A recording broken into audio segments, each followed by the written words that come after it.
Good morning. It is Thursday, February 9th, and welcome to this edition of Up to the Minute. Thank you for joining us. My name is Sade Campbell. I'm the Strategic Enrollment Communications and Social Media Manager here at Houston Community College, and happy to be joined by my co-host, Parrish Murphy, this morning, who's going to tell everyone how to find us on social media. Good morning, Parrish.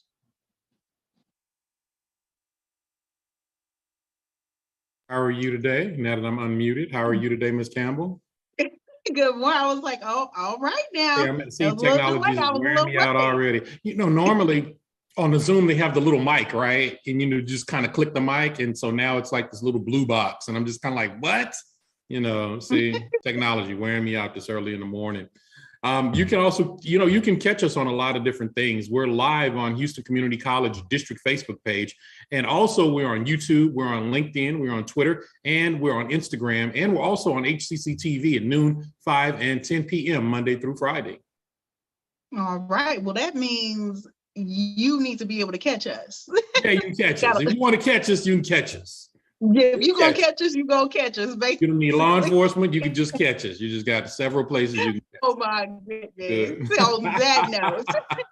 It's Black History Month. I'm just trying to feel blacker. I don't know what that means, but I'm trying to do it. We have an awesome lineup highlighting those who are making Black history, those who are celebrating it. Absolutely. So have an awesome lineup today. Today, we're happy to welcome back the chair of the Business Center of Excellence, who's just been honored by the Houston Symphony. Welcome to the show, Dr. Juan Crawford. Thank you. Thank you. So you and Parrish will have a good conversation. I know it in just a minute. But first, we will continue our celebration of Black History Month with an HCC organizer of a special workshop to search for lost relatives after emancipation. Welcoming to the show, Sheron Bruno, who's the HCC Northeast Director of Communications and the president of the Houston chapter of Afro-American Historical and Genealogy Society. Welcome to the show, Sheron. Thank you. Thank you so much for having me. Well, we're excited to discuss this weekend's workshop at the Holocaust Museum. And, just on a personal note, I'm excited about it because there's so much work that has had to be done and a skill set that many people in the African-American community do not have around genealogy and simply having the background knowledge beyond their kind of like immediate family, maybe that grandma, greater than great grandma. Most of us can't go too much further back because of the legacy of slavery in this country. And we are just catching up to knowing our family lineage. And I'm sure that that is always going to be an important topic during Black History Month. So before we go to the event, tell us about your group. Well, basically, our group is the Afro-American Historical and Genealogical Society, and we are a Houston chapter, and we're part of the national organization. So we have chapters across the U.S., and basically our primary focus is to foster research for African-American ancestry. And so we've been around the organization, a national organization, since the 70s. My particular chapter, we've been around for 20 years. We just recently celebrated our 20th year anniversary. And so what we do is provide tips and lectures and presentations to help people learn how to trace their ancestry, not just in Texas, but all over the U.S. Yes, and specifically in Texas, we've become quite a national part of a very large national conversation around the Sugarland 95, which is a huge project. We've had Dr. Helen Graham on a couple times to give a full dive into Sugarland 95, but can you give our viewers a brief update on the latest developments with the preservation projects? Well, basically, my organization, the role that we played in the Sugarland 95 was research. And so we worked with Dr. Graham as a team of volunteers to help with that research. And so we're continuing to support that project. it's to a point where, research again is very difficult. A lot of those victims of the Sugar Land 95 were very, very young. So they didn't have records of marriage. Many of them were really teenagers, 18 years old, 20 years old, and they only lived for a very short period once they were in that prison system. And so we have run into difficulty, but we are still, researching as we can. And my organization is also supporting the project by placing the names on our website, linked to Family Search, where people can find that information, and just in case they research and find out that they're connected to those victims of the Sugar Land 95. So that's the latest update, is still in progress. So I actually went to a workshop. I live in Missouri City, so very close to the area. And for those who don't know, Sugar Land 95 was named based on the initial assumption that there were 95 graves, not bodies, right? Of great. Of convict leasing victims. And it breaks your heart. To your point, you shared how young they were, but just how much trauma was on their bodies that was found through your research. And for those that don't know, convict leasing is just slavery by another name. Right. Post-emancipation, and that loophole in the 13th Amendment that you couldn't enslave somebody unless it was for some type of punishment, really accelerated convict leasing, which essentially has led to mass incarceration now. So definitely encourage those, if you're looking for something to really dive into this Black History Month, history that is around the area in Houston, definitely encourage you to look into that and check out you all's website for the work that you all are doing around research. Just couldn't zoom past that. I had to get that in, Sheron. But let's dive into the partnership with the Holocaust Museum, which leads us to this weekend's workshop. What will it include?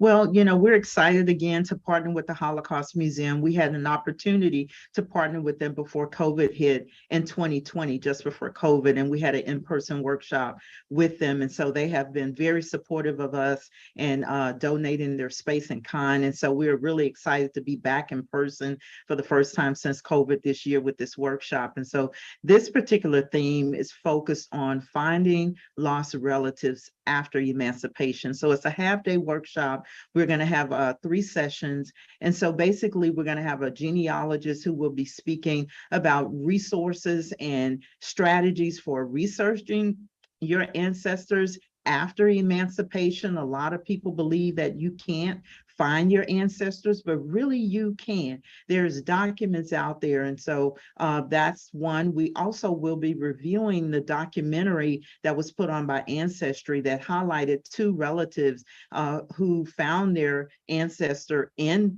documents after emancipation. So we're going to be featuring that, and they will be on a panel, Kelly Teeler and Ava Jenkins. And so they're going to be on a panel to discuss their research and how they were able to find a relative.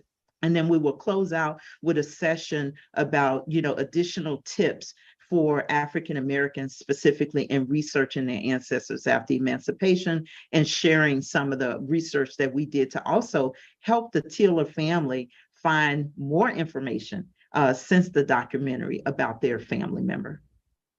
One thing I feel like you need to say it louder for the people in the back, because the default for especially a lot of Black people is to go to ancestry.com, see where we're not empowered to believe that there is work that we can do. There are tools that we can access free yes. to start this work of not only looking back, but doing a better job of documenting our family history right now. I agree. Again, you always start with yourself and what you know about yourself. Mm-hmm. I can't stress enough the importance of oral history and talking to our relatives and getting that information while they're still here. Even if you don't do anything with it, go to funerals, ask questions, meet family, and document what they say, video, take pictures. Go to the ancestral home if you know where it is. It is highly important before you ever get online to at least find out what you know right now. What do you have in your family Bible? What do you have in old letters? Talk to your parents. That is highly important to start there. And then I just want to put on the table that we have an awesome library that's a research library that is top notch right here in the city of Houston, across the street from the Holocaust Museum. And so there are books and documents there that are not online that can help family members with their research. And so I just encourage everyone to not believe the myth that you cannot find your ancestors. And part of this workshop is going to talk about newspapers and places where you can find, like the Freedmen's Bureau records, your ancestors listed there. And we're just excited to share that with people. And I'm excited about this event. I know you had shared that you had an event previously at the Holocaust Museum. And what stands out to me is just how well the Jewish community has preserved their history. So this seems like a very, both communities experience violence and trauma at the hands of political leaders, to put it mildly. So that collaboration, I would assume, was just like a natural extension for both entities. Yes, exactly that. And they reached out to us. They were very open. Part of what they do at the Holocaust Museum is not only preserve their history and what took place with the Jewish people, but also they're looking at other issues like social justice issues and wanting to bring in more diverse conversations and projects and speakers to the Holocaust Museum. And so because they were so gracious to donate their space, wanting to partner with us and highlight some of the tragedies that we've experienced. Also, they're right across the street from the research library. It was just an excellent partnership. Awesome. And you shared that this workshop will be continuing research on Hawken Wilson. Quickly tell us a little bit about that. And we talked about Sugar Land 95. Let's talk about a little bit of history that also exists in like the actual city of Houston. Well, what really started this particular theme project and workshop was the fact that Ancestry did this documentary on Hawkins Wilson. And Hawkins Wilson was a person who was enslaved, and he ended up in Galveston. And after emancipation, like many other newly freed African Americans, he was searching for his family. So he wrote to the Freedmen's Bureau, and the Freedmen's Bureau was set up after emancipation to help African Americans reconnect with their family, to deal with complaints and issues, set up labor contracts, many of them with former slave owners, to provide transportation for people. They were saying, hey, I was from Virginia, I'm in Texas, I want to go back. So this letter was shared with the Freedmen's Bureau, asking them for help in researching and finding his family. He wanted to find his siblings. And so that's how it started. And so Kelly Teeler, she worked with Ancestry for them to find some information, but she didn't get it all. And so she reached out to us to help continue that research. And so we are excited to be able to do that. And you all are doing such great work. I wish we had more time to talk, but we have to wrap. So I'm going to wrap by those who are just joining in and may have not caught this. The workshop that Sheron is having, her organization, is this Saturday, February 11th from 9:30 a.m. to 12:30 p.m. It's free and open to the public, and registration is limited but required. Details about the event will be posted after the show, but you can visit hmh.org/genealogy for more details.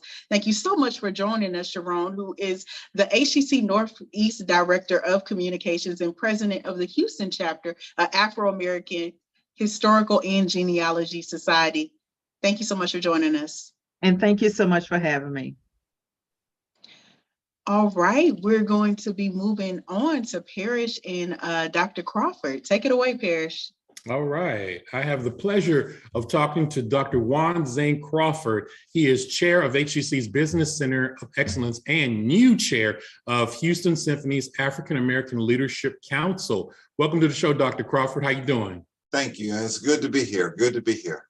Now, first, before we even start, congratulations on your new position. Thank you. Thank you. Thank you. Congratulations on all the big news and being the new chair of Houston Symphony's African American Leadership Council. Now, the Symphony leaders say it was formed to better connect to the Black community, and I hear that you've been a member since day one.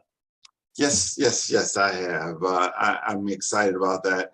I've been on there since, I want to say 2012 or 2011. and just listening to God. And when I say listening to God, they came to a point where they asked me to be chair, and I was like, I can't do this. I have too much going on right now. And then 7 years later, they came up again, and I said, yes, I'm going to go ahead and take this position. So I'm excited about it. Good. Now, what was the disconnect between the Black community and the Symphony? Well, the Symphony did not do a good job of using our diversity. And when I say using our diversity, I believe that we are the most diverse city on the planet. So we're the fourth largest city in North America, and we're more diverse than New York, more diverse than Chicago, more diverse than LA.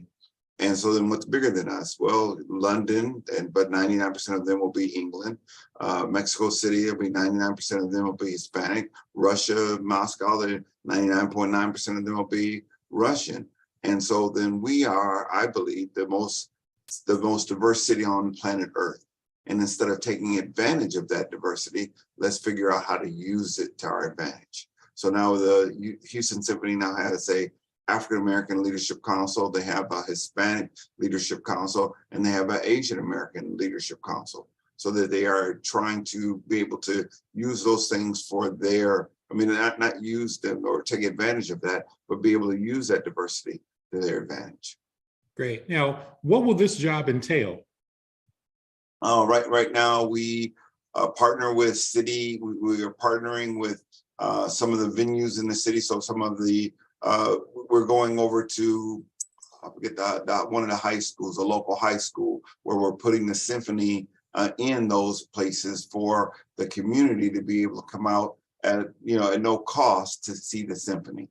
We are at Lily Grove Church, where we're bringing the Symphony to Lily Grove Church to do a community event. We are at Community of Faith Church with Bishop Dixon. So those are venues that we bring the Symphony to that are no cost for the community to come out and to experience the Symphony, to be able to experience it at. So we're looking to see what can we do from a low cost or no cost opportunity to allow the rest of Houston who doesn't have that opportunity to see the Symphony, to hear the Symphony.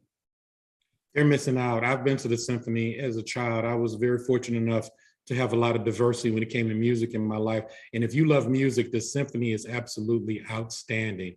Now, I know that you're a busy man. You're also second vice president of the Houston Black Real Estate Association. Now, what does that group do? Oh, well, we are the Houston arm of NAR. NAR is the National Association of Real Estate Brokers.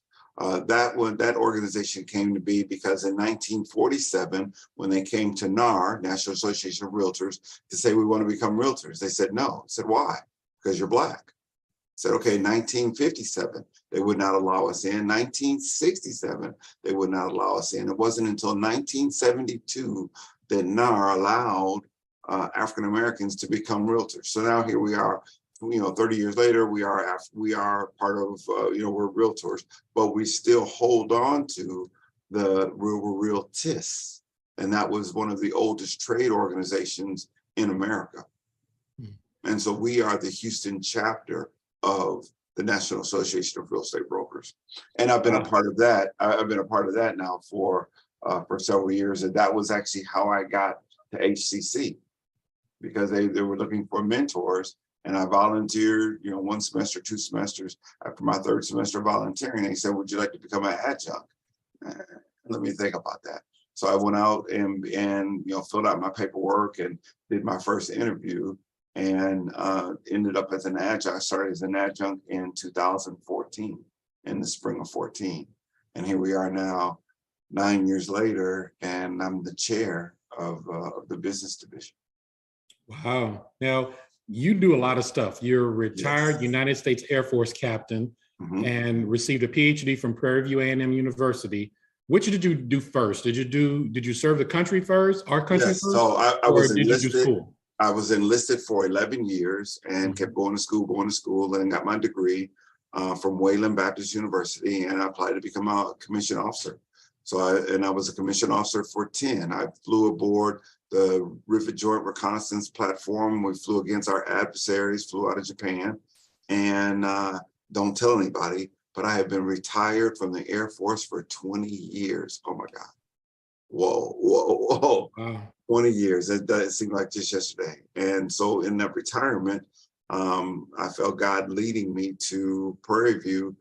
He didn't tell me it was going to take me 11 years to get a PhD, but it took me 11 years and I just would not quit. I would not quit. And then he has jokes, and I tell him that the jokes are that I graduated from Prairie View on the 12th of December, 2020. After 11 years, my wife graduated from the University of Houston on the same day after 3 years. My degree is in educational leadership. Her degree is in educational leadership. We both work at HCC. God got jokes. He got jokes. He got jokes. Y'all just some educated Black folks, huh? Yes, yes. Working at HCC. Yes. That's all right. Wow. Enlisted for 11 years, commissioned for 10 years, retired for 20 years, PhD from Prairie View A&M University. You don't believe in staying still at all, do you? Not at all. Not at all. Not at all. Not at all. Not at all. That's good. Good. Well, listen, it was a very great pleasure to talk to you. Ladies and gentlemen, this gentleman's name is Dr. Juan Zane Crawford. He is chair of HCC's Business Center for Excellence and new chair of Houston Symphony's Afro-American Leadership Council. We'll have more info on him in our post after the show. Thank you so much, Dr. Crawford. It's a pleasure to meet you, sir. Have a blessed day. You as well. And let me know when 3 more tenors come to the Symphony, because I want to see them again. If you've ever seen them, that's kind of the answer to 3 tenors. You know, it was 3 Black guys, 3 more tenors, and they were really, really good. They did everything from, they did it opera, they did all kind of stuff, all the way to even Motown stuff. If you ever get a chance to Google them, 3 more tenors, they're really, really good. I feel like I've heard of them, but I definitely have not seen any of their work. So definitely live. I took my grandfather to see him live. He wound up getting the DVD of it, and we found out they came to Houston, and I took him. Awesome. Well, you know, we had 2 awesome interviews. That means we're gonna have to zoom past these announcements. Absolutely. Kind of skip around. Let's kick things off with what is actually happening today. If you need digital IT answers about our Digital IT Center of Excellence, need help on deciding on a program, join the Dean of Digital and Information Technology for useful and resourceful information session to help guide you and answer all your questions. That'll be happening today. It's virtual, so you can still tune in from 10:30 a.m. to 12:30 p.m. Check the information after the show for the link. All right, HCC's Northline campus is hosting several universities this month to visit with students about transfer opportunities. Coming up are Texas Tech, that happens 9 a.m. to 1 p.m. Monday, February the 13th. And again, that will be Texas Tech. 10 a.m. to noon, Tuesday, February the 14th, will be U of H downtown preview day. And more will be held later this month. Please check our post in the show for an email with more information. All right, and we also have Intro to Bookkeeping from the Minority Business Development Association. Learn how good bookkeeping practices relate to the overall financial health of your business from MBDA's Pandemic Recovery Center. After 2 years of this, you would think I'd get that out real clear. But the MBDA Pandemic Recovery Center, it'll be happening from noon to 1 p.m. Wednesday, February 15th. The event will be virtual and is free. Check out the post after the show for details. Learn how to cook the books. Also, celebrating Black History Month through the arts. It's a collaboration between HCC's music department and Student Life. This event includes students and faculty, as well as artists from Houston's Youth Jazz Orchestra. And they're really good, because I know guys that teach them, and they're really, really good. All celebrating jazz and American culture. It happens 7:30 p.m. Tuesday, February the 21st at HCC's Southwest West Loop. And it's FREE free. Check our post on the show. Check our post after the show for information about this event. Yeah, I've seen it a couple years, but I believe this may be the first year it's back in person. So definitely check that out. And my wheelhouse, enrollment, what I live and breathe every day. Just a reminder that the spring second start session begins soon through the regular spring semester. Although the regular spring semester is underway, HCC students have a lot of opportunities and start dates to come in at a time that works for them. For also having the class format that works best for your learning style. So, of course, as a reminder, we have our online anytime type courses that are, paced, you meet your deadlines, but there's no in-class instruction. And you also have online on a schedule where you meet with your professor at a set time. So that is there are two options for online instruction. And of course, there is a hybrid course where you meet partially in person and partially virtually, and our traditional in-person face-to-face courses with those traditional meeting patterns. If you are still interested in joining HCC, you said 2023 is going to be your year that you're going to start, that you're going to finish what you have started, or if you're coming back, there is still time to learn more about HCC programs, start dates, and options to cover costs. Please visit hccs.edu/apply. All right, and really quick, HCC's Rec Sports is offering fun pickup games or soccer for men and women. It happens every Tuesday and Thursday. Check our posts after the show for more information.